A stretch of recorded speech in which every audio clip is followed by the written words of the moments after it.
예, 금요일 묵상의 시간입니다. 성경의 말씀은 신화가 아니라 실제다. 성경의 말씀은 신화가 아니라 실제다. 자, 이런 제목으로 오늘 마지막 묵상, 이번 주간 마지막 묵상 함께 나누겠습니다.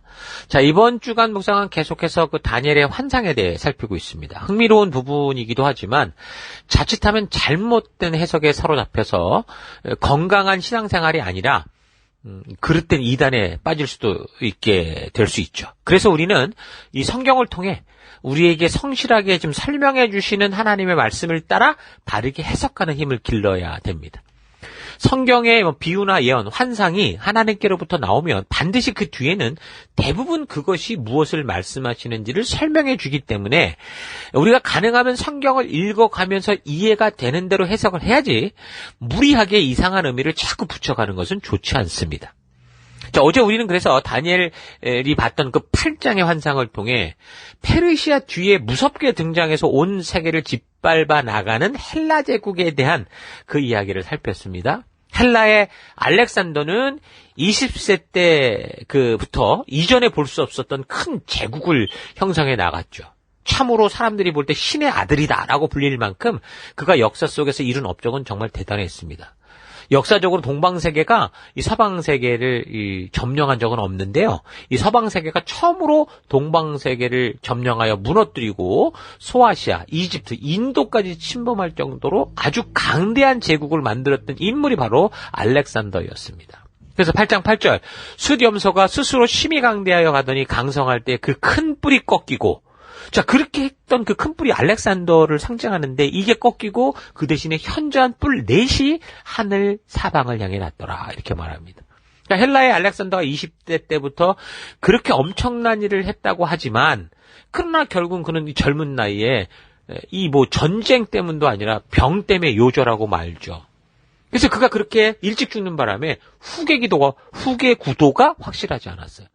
그 알렉산더 대왕은 동방국가의 소그디아 그 나라 왕 옥시아르테스라고 하는 이 사람의 딸 이 록사네라고 하는 사람과 결혼을 했거든요. 페르시아의 마지막 왕이었던 다리우스 3세의 아내였던 스타테이라라는 여인도 이 사람이 결혼을 했었어요. 그런데 이들 사이에서 확실한 후계자가 될 수 있는 자녀들이 태어나지 않았었죠. 그래서 알렉산더가 죽을 때 이 록사네는 임신을 하고 있었던 상태였고 또 다른 왕의 혈통으로 알렉산더의 이벽 동생이었던 아리다이오스라는 사람이 있었어요. 그러니까 혈통으로 따지고 보면 임신 상태인 그 아이 하나, 그 다음에 알렉산더의 혈통 중에는 이복 동생이었던 그 사람이 하나 있었죠. 그런데 그 어느 누구도 왕의 후계자다라고 지정한 적이 없었기 때문에 알렉산더가. 그래서 헬라 왕국은 결국 이 알렉산더 휘하에 있던 장군들에 의해서 이게 권력 다툼의 이제 소용돌이에 빠지게 됩니다. 그래서 이제 이런 전쟁들이 막 벌어지기 시작하는데 이걸 이제 역사에서 뭐라고 말하냐면 디아도코이 전쟁이다 이렇게 부르고 있습니다. 나중에 이제 이 록사네가 정말 이 알렉산더의 아들을 낳긴 했어요. 그래서 장군들의 이제 여러 주장에 따라서 이복 동생인 이 아리다우스와 이 갓난 아들 알렉산드로스를 결국은 왕으로 임명하죠. 각각 필리포스 3세 그리고 알렉산드로스 4세 이렇게 옹립을 했어요. 그런데 이 필리포스 이 3세는 이 혈통이었던 이복 동생은 간질 환자였었고 이 알렉산드로스 4세 그러니까 정말 그 아들은 완전히 이제 태어난 애기였기 때문에 결국은 왕이라고 불러도 실제적인 권력을 잡고 휘두르는 것은 바로 장군들이었죠. 그래서 그들이 이제 이 땅을 가지고 싸우는 전쟁이 디아도코이 전쟁 그렇게 부르고 그들은 그 전쟁에 빠져든 겁니다. 그러다가 BC 311년경쯤에 알렉산더가 죽은 후로부터 한 12년 정도 후인데 이게 이제 세력이 이렇게 이제 네 군데로 이렇게 나뉘어요. 마케도니아 지역의 이제 카산드로스, 그다음에 트라키아, 비두니아 지역의 리시마커스, 그리고 옛 페르시아 지역의 안티고누스, 그리고 이제 이집트 지역의 프톨레미 이렇게 이제 네 사람에 의해서 주도가 됩니다. 그게 이제 8장 9절이 그 얘기인 거예요.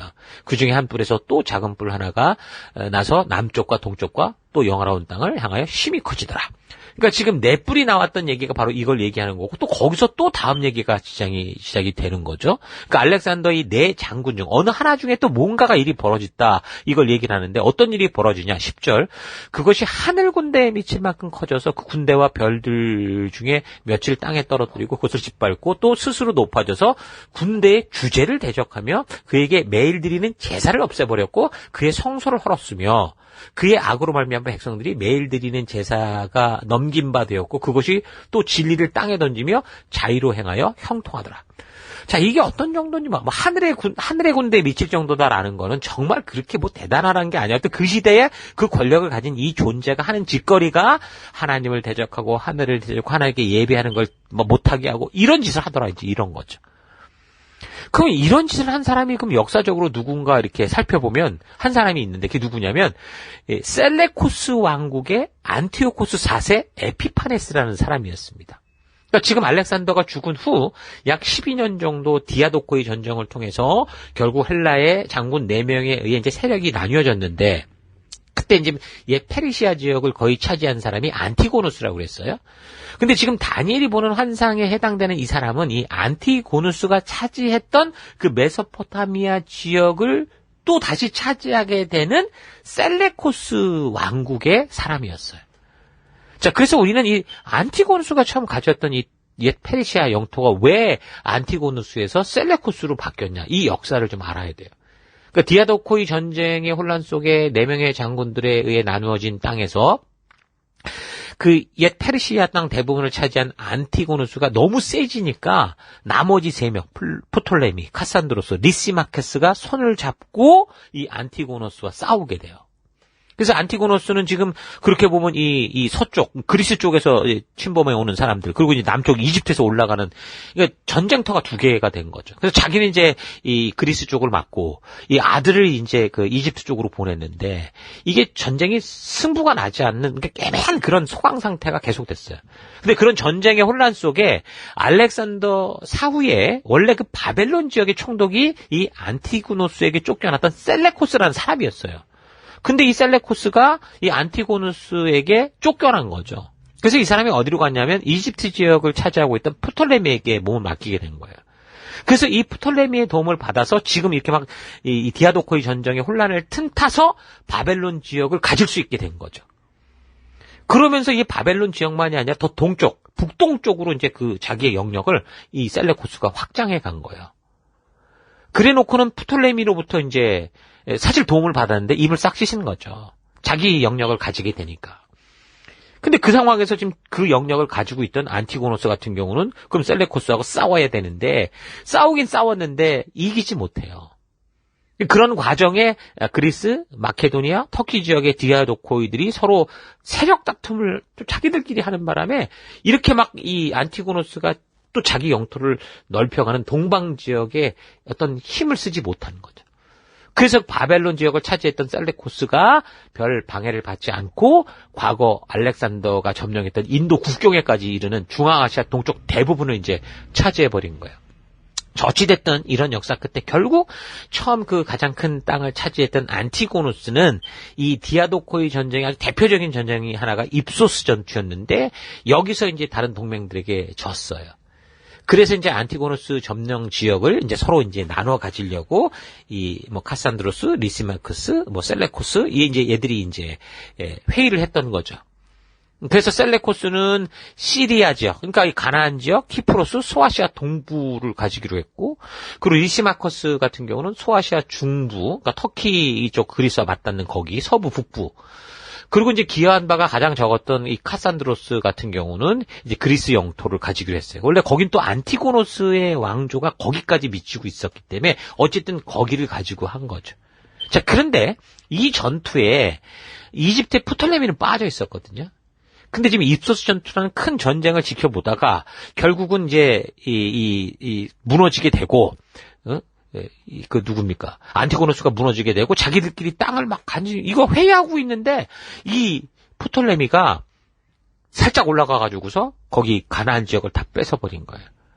그 셀레코스가 가지기로 했던 데잖아. 근데 이제 그 땅을 뺏긴 거죠. 근데 입소스 전쟁을 벌이느라고 이 입은 피해가 컸어, 셀레코스 왕국도. 그러니까 이게 어쩔 수 없었던 거예요. 근데 역사적으로 보면 사실 주고받기식인 거죠.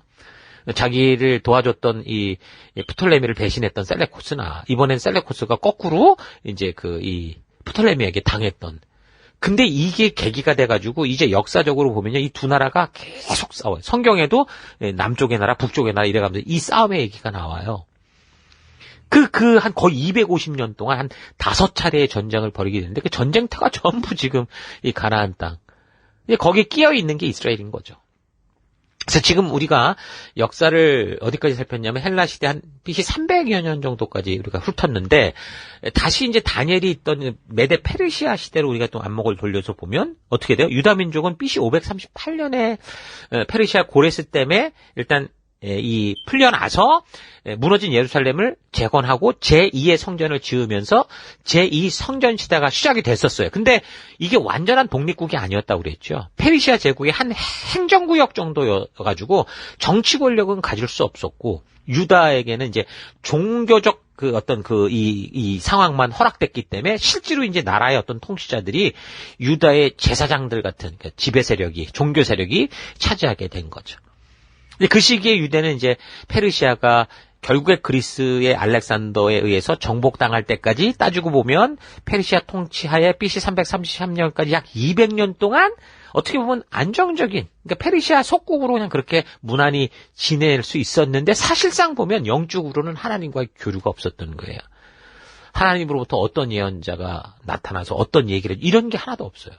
이게 이제 침묵기 400년 우리가 배워가게 될 텐데 그때 이제 포함된 얘기인데 마지막 이제 말라기 선지자에 의해서 이게 전달되는 그 이후에는 이제 어떤 교통이 없었죠. 그러니까 페르시아에 의해서 결국 돌아왔던 이 나라가 그 불순종의 결과 또 이 제2의 성전을 지어놓고도 결국 이들은 말씀의 사명을 바르게 감당하지 못하면서 결국은 이제 또 알렉산더에게 짓밟히고 그리고 그 후에는 그 헬라 제국이었던 셀레코스 프톨레미 왕국 거기에 그 패권 싸움의 중간에 껴가지고 계속 고통을 당하며 그렇게 지냈던 거예요. 그런 와중에 이제 BC 195년경에는 이 가나안 지역을 누가 차지했냐면 셀레코스 북쪽 왕국이 이집트로부터 이제 뺏어서 차지하게 되는 거죠. 자, 그래서 헬라에 뿌리를 둔 이 두 왕국이 번갈아 지배를 했는데 이 유다 같은 경우 그래서 이제 어쨌든 헬레니즘의 문화의 영향을 받게 된 거죠. 프톨레미 왕국 같은 경우는 이 유대 지역을 통치할 때 그 고유 종교를 인정해주는 어떤 유화 정책을 폈는데 이 셀레코스 왕국은 자기들이 지배하는 이 나라들을 강압적으로 헬레니즘화 시키려는 정책을 썼죠. 그런 과정에 BC 175년경에 그 셀레코스 왕조의 안티오코스 4세 에피파네스가 왕이 됐는데 이 사람이 이제 바로 그 다니엘의 예언에 나오는 대로 이 하나님의 백성들을 완전히 핍박하고 막 이렇게 하나님의 뜻을 뒤집어 엎으려고 했던 헬라 문화로 바꾸려고 했던 그 악독한 그 짓을 하는 그 왕입니다. 근데 과거 침략 전쟁들을 이렇게 보면 두 가지 형태로 지배를 하는데 일단 전쟁에 이기게 되면 그냥 지배 형태인 거예요. 그러니까 전쟁에 이기면 무거운 이 전쟁 배상금 받고 계속 조공을 받고 너희는 너희끼리 살고 이제 이런 식인데 또 하나 합병 형태는 어떻게 되냐면 과거 일본이 했던 그 짓을 하는 거예요. 그 나라 문화, 전통, 종교, 역사를 다 섞어버리려고 하는 거죠. 합병이라는 게 하나를 만들겠다고 하니까 원래 약한 나라의 역사를 다 날조하고 조작하고 언어, 문화 금지시키고 자기들 통치 국가에 가서 억지로 심으려고 하는 이런 경우는 거의 반발이 많죠. 계속 끔찍한 일들이 벌어져요. 그래서 세계 역사적으로 볼 때도 이런 통치 형태가 합병 형태로 갔던 나라들과 그것을 당했던 나라들은 철천지 원수로 끝까지 그렇게 너가 죽든 내가 죽든 그런 역사를 가지고 살고 있죠. 우리나라와 일본이 그렇듯이. 자, 이것처럼 셀레코스 왕국이 했던 짓은 히브리 민족과 문해를 없애고 헬레니즘으로 합병시키려고 했던 거기 때문에 그 중에 이제 에피파네스 같은 이 사람은 이걸 너무 심하게 막 그렇게 하다가 결국 큰 저항을 만나게 되죠. 지금 이 히브리 민족은 비록 이렇게 허접하게 살고 있어도 포로 생활을 통해 확실하게 깨달은 게 오직 한 분 하나님, 유일신 하나님 이게 확 들어왔잖아요. 그러니까 다른 어떤 신이나 문화에 무릎 꿇지 않는 그런 삶을 살았던 겁니다. 근데 이런 민족을 자기식으로 바꾸겠다고 그 에피파네스가 그걸 억지로 강제했으니 얼마나 박해가 가혹했고 심했겠습니까? 그 역사가, 유대 역사가 요세푸스의 책을 보면, 일본에 보면 나옵니다. 이 사람이 토라, 그러니까 토라는 지금 우리가 시내산 언약을 말해요. 이 시내산 언약을 다 부시고 깨고 찢고 불태버리고 이런 짓을 했고요. 그리고 이제 복원됐던 제2성전 같은 경우 거기다 그래도 거룩하게 구별된 걸 전부 막 더럽혔던 거. 제우스 신상 세우고 돼지로 막 제사 지르고 이래가면서 아무튼 이 하나님의 말씀 앞에 부정하다고 한 그 짓거리를 이 사람이 다 했어요. 그러면서 이제 하나님의 명령과 규례대로 살고자 하는 그래도 그 남은 자들이 있었단 말이에요. 할례도 못하게 했는데 만약에 할례를 했다. 그럼 그 아버지를 잡아다가 십자가에 못 박아버려요. 그리고 아버지 목에서 줄을 매달아가지고 그 아내, 애 다 그냥 목 매달아 죽이는 끔찍한 짓을 했어요. 이 사람이. 자, 그러니까 8장 이 9절에서 12절 다니엘이 환상 속에 이제 봤던 그 다니엘이 무척 두려워했던 그 짓을 한 그 존재가 바로 이 역사 속에 보면 이 안티오쿠스 사사 에피파네스라는 걸 우리가 알 수 있는 거죠. 그래서 이 사람이 이렇게 예루살렘 성을 짓밟고 성소를 더럽히고 하나님께 제사도 지내지 못하게 하고 백성들을 잔인하게 계속 핍박을 하니까 다니엘이 물어보는 거예요. 도대체 이게 언제까지 이렇게 되는가?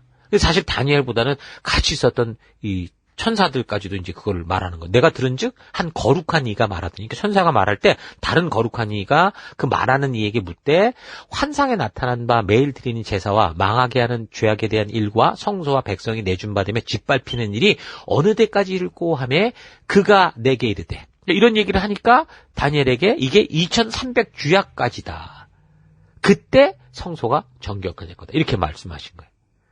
자, 그렇게 예루살렘이 짓밟히고, 그러니까 하나님의 그 어떤 나라가 짓밟히고 성소가 더럽혀 지내는 기간이 2300주야. 그러니까 밤낮이라는 거잖아요. 그렇게 보면 2300일인데, 그럼 6년 한 3, 4개월 정도가 되죠. 근데 이 에피파네스가 했던 그 짓거리의 시기를 잘 보면 그 정도 됩니다. 실제로.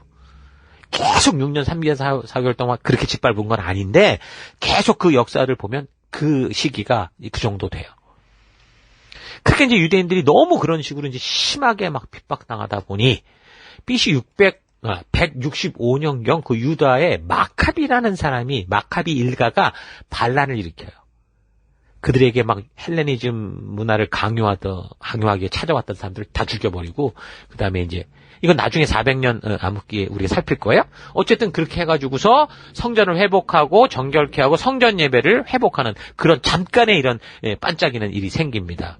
이게 실제적으로 역사적으로 벌어진 사건이에요. 그래서 지금도 이스라엘 사람들이 이 날을 지켜요. 수전절, 하누카라고 그래가지고 이 날을 기념하며 지키는 거예요. 그러니까 비록 다니엘은 그가 환상을 보고 전하는 입장이었어도 이런 역사가 어떤지는 몰랐지만 지금 그 2500년을 지나간 후대를 살아가는 우리, 여러분과 저 같은 경우는 그런 핍박 기간이 2300일로 6년이 넘게 그 에피파네스에게 짓밟혔던 그런 기간일 수 있겠구나라는 걸 역사적으로 이렇게 확인할 수 있는 겁니다.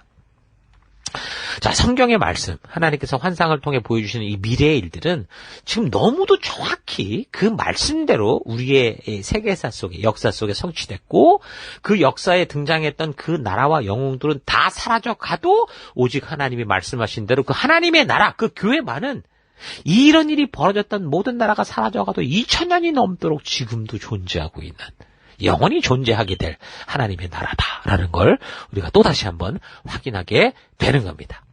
자, 오늘 하루 하나님의 말씀은 다른 종교의 경전들처럼 어떤 신화가 아니라 실제임을 다시 한번 기억하면서 우리의 믿음의 근거를 어디에 두고 있어야 되는지 여러분 잘 생각해 보기 바랍니다. 체험도 중요하고 느낌도 중요하죠. 그러나 무엇보다 중요한 건 뭡니까? 그런 체험과 느낌을 통해 나를 부르신 그분이 누구신지 바로 이 말씀과 역사를 통해 나를 부르신 그분의 존재를 확인하고 그 하나님께서 창조의 역사로부터 행해 오신 그 놀라운 사실들을 이 기록과 역사를 통해 확인하여 참된 믿음의 길에 서야 되는 겁니다.